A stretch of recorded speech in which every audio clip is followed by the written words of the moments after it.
রাধে বন্ধুরা, কাল আমাদের বাড়িতে বাস্তু পূজা, তাই এই কলা গাছটা যে দেখছো এটা নিয়ে আসা হয়েছে। কালকে আমাদের বাস্তু পূজাতে এটা লাগবে।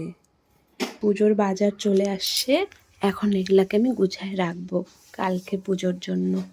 পুজোর বাজারগুলো গুছায় সুন্দর করে রাখবো কালকে আমাদের বাড়িতে পূজা, এর জন্য। দেখতে থাকো কি কি নিয়ে আসছে আমার পর বাজার থেকে। পান সুপারি,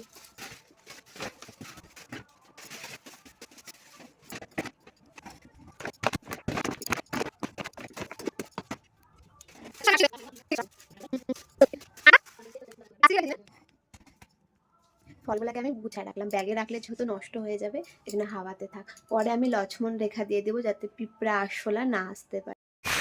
সকালে উঠে স্নান সেরে পুজোর জোগাড় শুরু করে দিলাম। ঠাকুরমশাই এসে পড়েছে।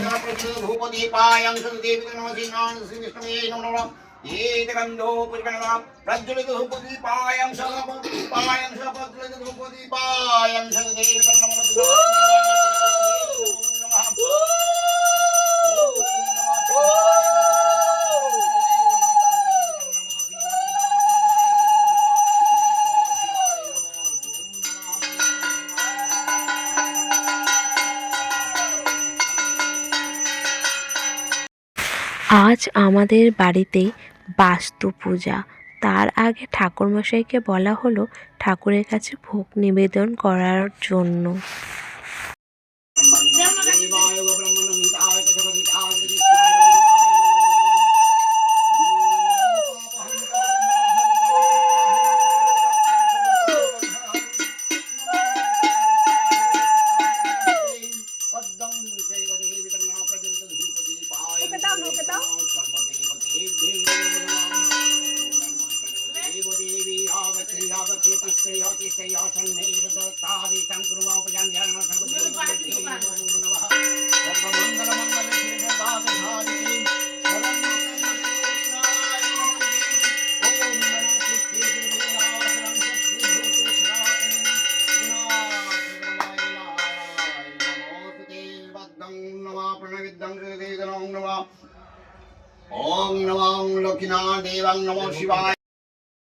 ভিডিওর শুরুতে তোমাদের যে কলা গাছটা দেখিয়েছিলাম, ওই কলা গাছটাকেই আমরা বাস্তু ঠাকুর মনে করে পুজো করে থাকি।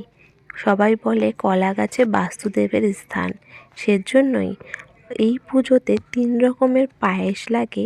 একটা অগ্নি, একটা ভূমি আর একটা জল। পুজো হয়ে গেলে গঙ্গায় দেওয়া হয় একটা মাটি খুঁড়ে মাটিতে রাখা হয়, আর একটা আমরা ঠাকুরের ভোগ হিসাবে গ্রহণ করে থাকি। এটাই হলো আমাদের বাস্তু পুজোর নিয়ম।